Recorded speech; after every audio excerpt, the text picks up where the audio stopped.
श्लोक है पृथिव्याम त्रीणि रत्नानि रत्न जलमंडम सुभाषितम मूढ़ै पाषाण खंडेषु रत्न संज्ञा विधीयते।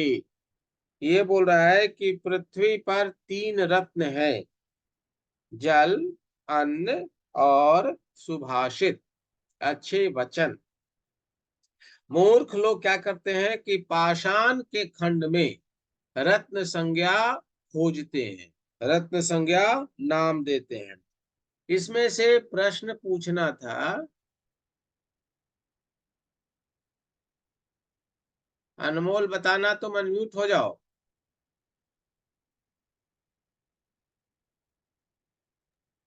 Yes sir. हाँ, आप आंसर देना। अब एक ही बच्चा बचा हुआ है।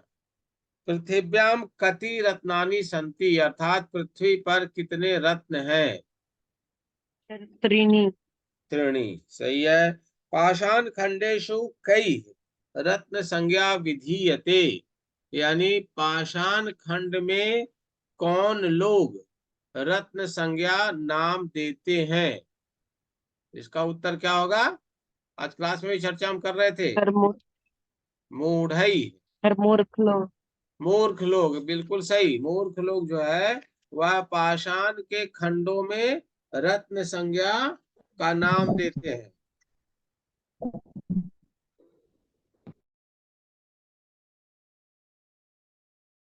कि पृथ्वी पर तीन रत्न हैं।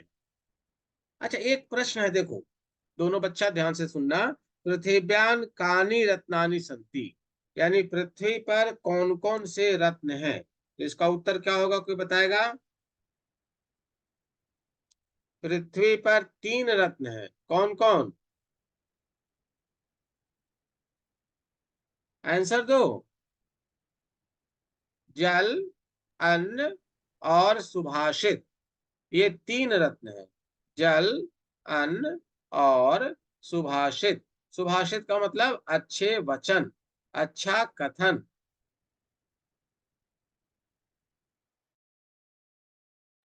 ये संसार में तीन रत्न।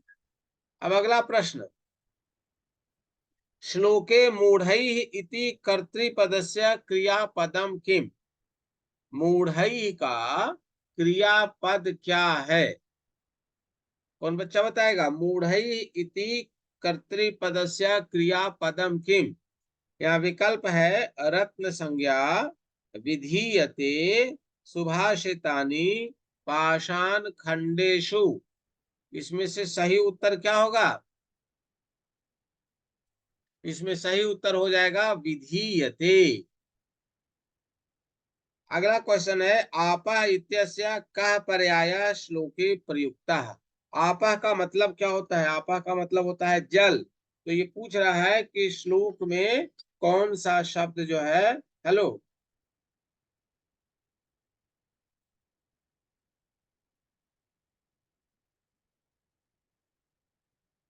लिंक तो भेजा हुआ है ग्रुप में जी।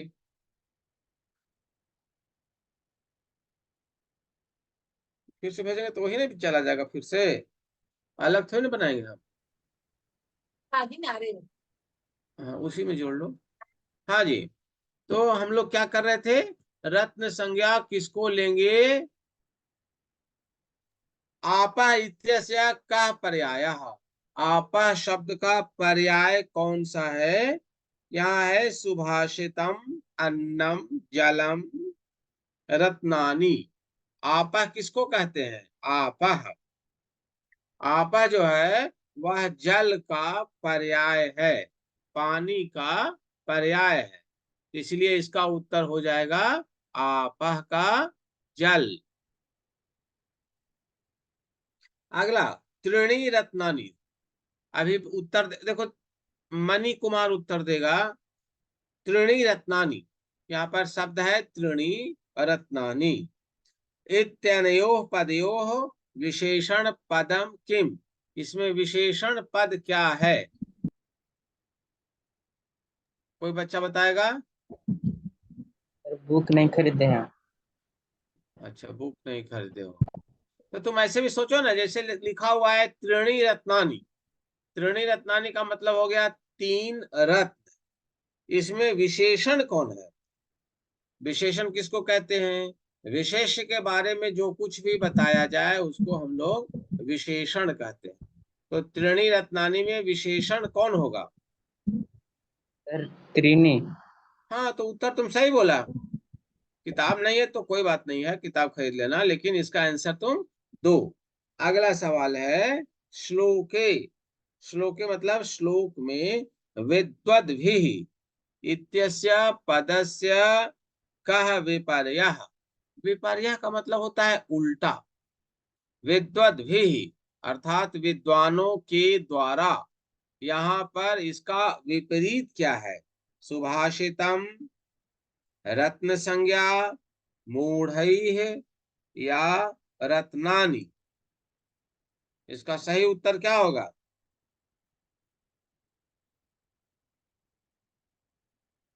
कोई बच्चा बताओ।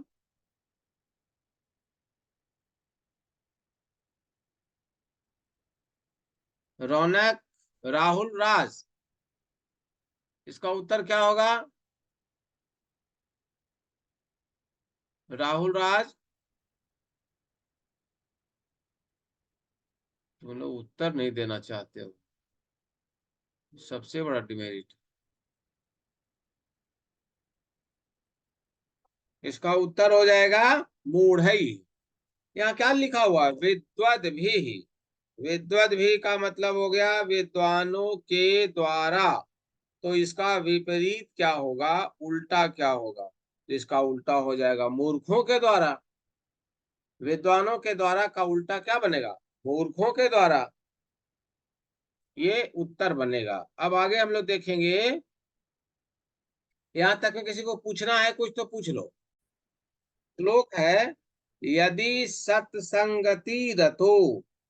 यदि तुम सत्संगति में रहते हो, अच्छे लोगों के साथ आप रहते हो, भविष्यसि भविष्यसि, तब तुम्हारा भविष्य जो है बेहतर बनेगा, सुंदर बनेगा। तुम जो चाहते हो तुम्हारा मनवांछित फल प्राप्त होगा। अथ दुर्जन संसर्गे, लेकिन यदि तुम दुर्जन के संसर्ग में हो, दुष्ट लोगों के साथ रहते हो, तो पतिष्यसि पतिष्यसि, तब निश्चित रूप से तुम गिरोगे। पतिष्यसि, नीचे गिरोगे। इसमें तनिक भी संदेह नहीं है। यहाँ दो बात कही गई है। यदि तुम सज्जनों के साथ रहोगे तो निश्चित रूप से तुम्हारा उत्थान होगा, तुम आगे बढ़ोगे। लेकिन यदि तुम दुर्जन के साथ उठते बैठते रहते हो तो निश्चित रूप से तुम्हारा पतन भी होगा, नीचे गिरोगे। अब यहाँ देखिए सवाल हम लोग लेते हैं। इसमें क्वेश्चन पूछा हुआ है कुत्र स्थितः जनः पतिष्यति। कुत्र स्थितः, कहाँ ठहर करके लोग नीचे गिरते हैं? इसका उत्तर क्या होगा?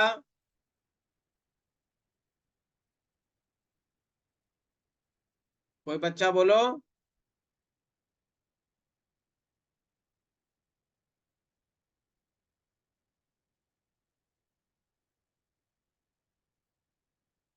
अभिनव कुमार। दुर्जन के साथ। हाँ, मनी बोल रहा है, मनी कुमार। दुर्जन के साथ यदि आप रहते हो तो निश्चित रूप से नीचे गिरोगे।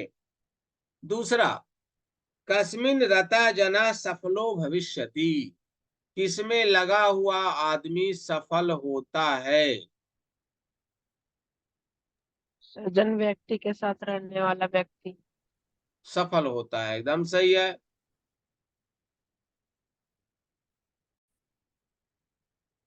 सत्संगति रतो जना कीदृशो भविष्यति। सत्संगति में जो रत है, रत का मतलब लगा हुआ, जनः लोग, कीदृश भविष्यति, वह कैसा आगे बढ़ता है, किस तरह से आगे बढ़ता है? इसका उत्तर बताइए। सत्संगति में रहने वाले आगे बढ़ते हैं, रुकते नहीं हैं। ठीक है। दुर्जन संसर्गात किम भविष्यति। दुर्जन के साथ आप रहते हो तो क्या होता है? तो दुर्जन के साथ रहने वाला आदमी नीचे गिरता है, सज्जन के साथ रहने वाला आदमी आगे बढ़ता है। अब देखिए अगला सवाल, श्लोके सत्संगति पदस्य कः विपर्यः। सत्संगति का विपर्य कौन सा है? विपर्य माने होता है उल्टा। दुर्जन, दुर्जन सर्गः संसर्गा, दुर्जन संसर्गे। सत्संगति का उल्टा क्या है? विपर्य। इसका उत्तर क्या होगा? मैं 4 विकल्प आपके पास दिया। दुर्जन, दुर्जन संसर्गः, संसर्गः, दुर्जन संसर्गे। यहाँ उत्तर हो जाएगा दुर्जन संसर्गः। अब अगला श्लोक देखेंगे हम लोग, एक बहुत बढ़िया श्लोक है। गच्छन् पिपीलिको याति योजनानां शतान्यपि आगच्छन् वैनतेयोपि पदमेकं न गच्छति। यहाँ बोल रहा है कि जो बहुत तेज चलने वाला गरुड़ होता है, तेज उड़ने वाला, आकाश में इससे तेज कोई पक्षी उड़ता नहीं है। नहीं, दूसरी तरफ बोल रहा है कि चींटी से तेज कोई, चींटी से मतलब कम चलने वाला इस संसार में कोई जीव नहीं है। यानी सबसे कम रफ्तार में चींटी चलती है और सबसे तेज रफ्तार में गरुड़ आकाश में उड़ते हैं।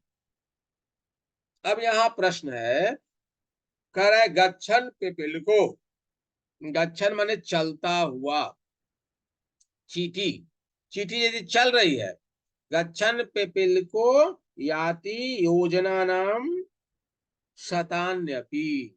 चींटी यदि निरंतर चल रही है तो वह कई योजनों तक की यात्रा कर लेती है, क्योंकि वह चलते रहती है, रुकती नहीं।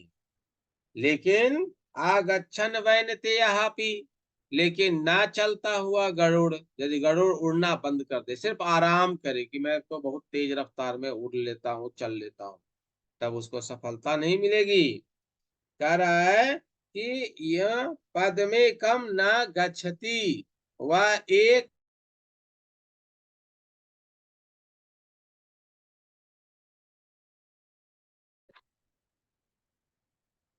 श्लोक में क्या बोल रहा है कि गच्छन पिपीलिका, चलती हुई चींटी दूर तक चली जाती है। न चलता हुआ वैनतेय, वैनतेय मतलब गरुड़, एक पग भी आगे नहीं बढ़ पाता है, आगे नहीं चल पाता है। इसीलिए आपको चलते रहना चाहिए, रुकना नहीं चाहिए। रुकिएगा तो आप आगे नहीं बढ़ सकते। इसीलिए सतत प्रयास करते रहना है, सतत आगे बढ़ते रहना है। ये सिद्धांत है।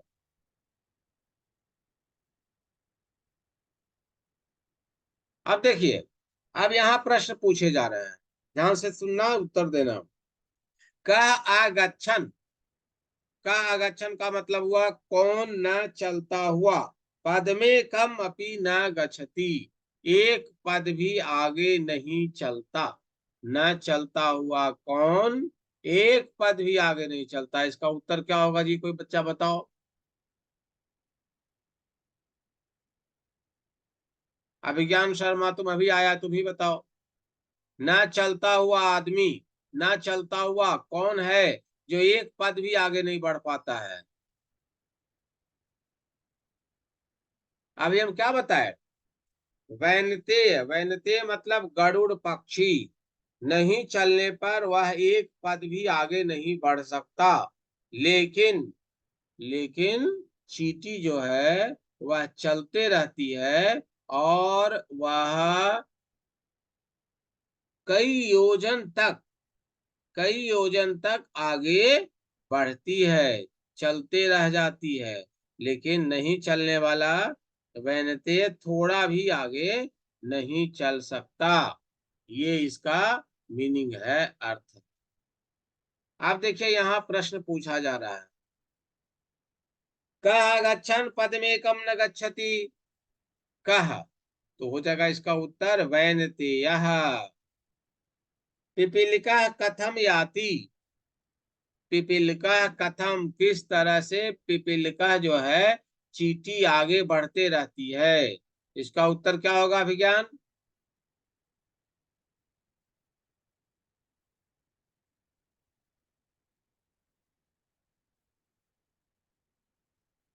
अनमोल, अभिनव धीरे कुमार, धीरे। चलते रहने पे, गच्छन। इसका उत्तर हो जाएगा गच्छन, चलते रहने से। चलते रहने से क्या होगा कि वह शतान्यपि, कई कोस तक दूरी तय कर लेगी। सवाल है अगला, आगच्छन् वैनतेयः कुत्र न गच्छति। आगच्छन् वैनतेयः, न चलता हुआ वैनतेय जो है, कुत्र न गच्छति, कहाँ नहीं जाता है। एक पदेम न गच्छति। एक पदेन न गच्छति, वेरी गुड। कह योजना नाम शतान्यपि याति, कौन जो है योजन तक चला जाता है। पिपीलिको। पिपीलिको, वेरी गुड।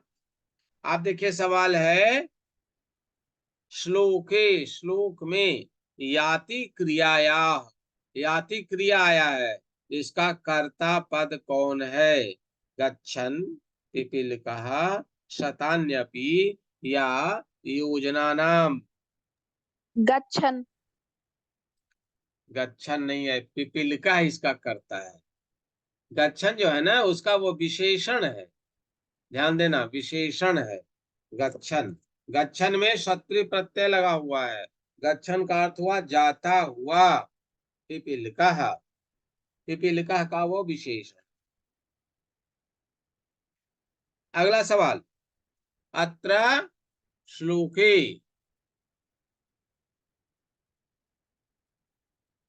कन्हैया जी आए हैं, इनका स्वागत करें। गच्छन इत्यस्य पदस्य कः विपर्ययः, यहाँ पर इसका विपर्यय कौन सा है? उल्टा। गच्छन का उल्टा कौन है? गच्छन का उल्टा कौन होगा? अगच्छन। आगच्छन हो जाए।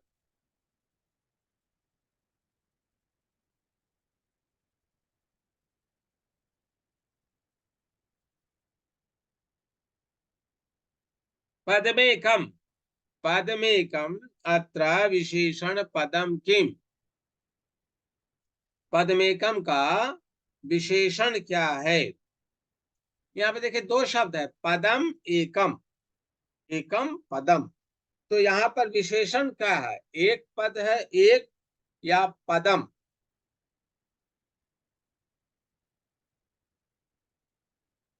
विशेषण क्या है बताओ जी? पदम है या एकम? एकम पदम। एकम। एकम, वेरी गुड अनमोल, सही उत्तर, एकम पदम।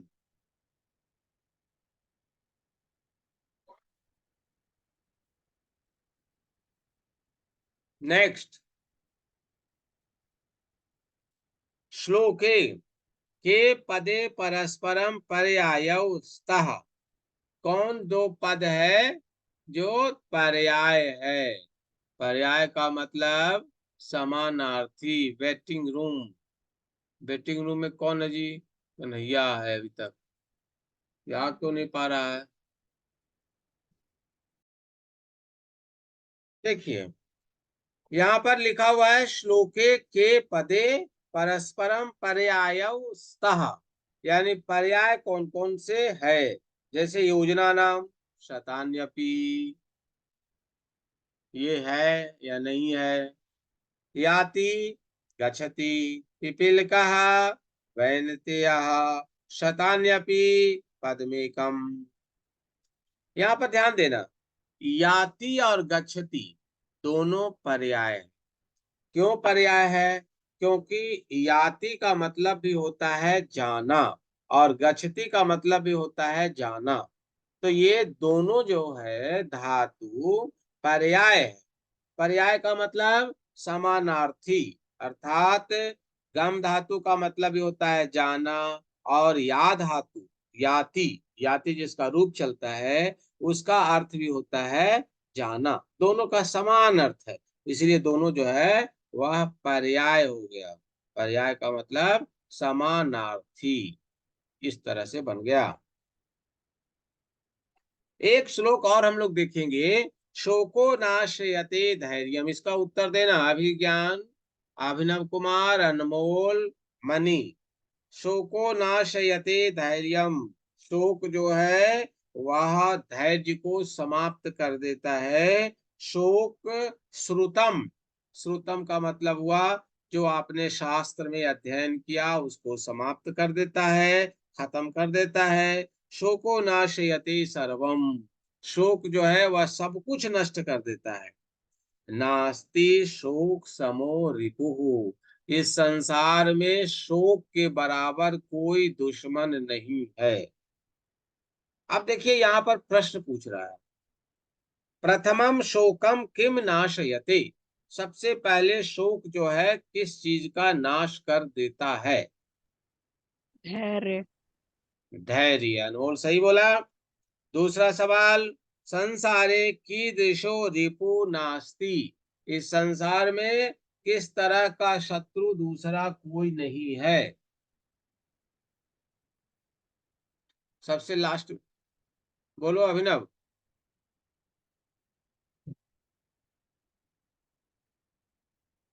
बोलो,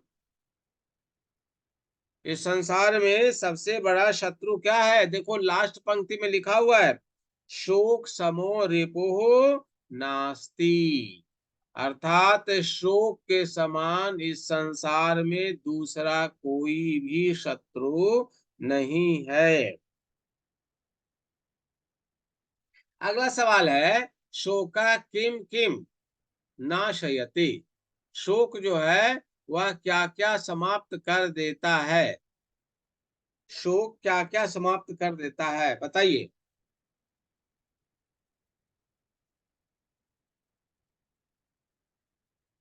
कोई बच्चा बताओ जी, शोक क्या क्या नष्ट कर देता है?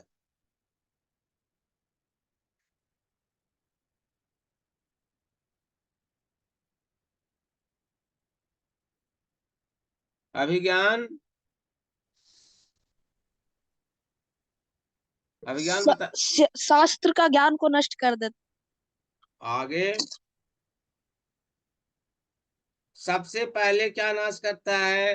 धैर्य को समाप्त कर धैर्य। देता है।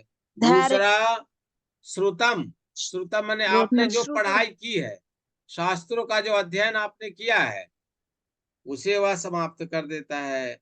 सर्वम, सब कुछ नष्ट कर देता है, ऐसा बोल रहा है। यानी इस संसार में सबसे बड़ा शत्रु शोक है। श्रोतम। आगे है, श्रुतम केन नश्यते, श्रुतम केन नश्यते, यानी श्रुतम जो है वह किसके द्वारा नष्ट होता है? केन, किसके द्वारा नष्ट होता है बताओ? शोकम। शोक के द्वारा नष्ट होता है। वेरी गुड, शोक के द्वारा वह नष्ट हो जाता है। श्लोक है, शत्रुः इत्यस्य पदस्य कः पर्यायः अस्मिन् श्लोके आगतः, यानी इस श्लोक में शत्रु के लिए, दुश्मन के लिए कौन सा शब्द आया है? रिपु। रिपु, वेरी गुड। रिपुः, शत्रु के लिए आया है रिपुः। शोक समः इत्यस्य विशेषणस्य कः विशेष्यः श्लोके प्रयुक्तः, श्लोक में कौन सा शब्द आया है शोक समः के लिए? धैर्यम, श्रुतम, सर्वम, रिपुः। क्या उत्तर होगा?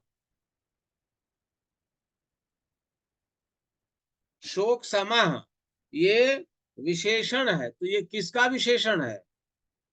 शोक समः किसका विशेषण है? तो ये विशेषण है रिपु शब्द का, दुश्मन का। शोक समः रिपुः। मित्रम इत्यस्य का विपर्य अत्र श्लोके आगतः, मित्रम का यहाँ पर विपर्यय श्लोक में कौन सा आया है? मित्रम, रिपु, रिपु, रिपु आया है। तो आज हम लोग 3 श्लोक देखे, तीनों का अर्थ और इसके प्रश्न को समझे। अब कल पढ़ाई होगी।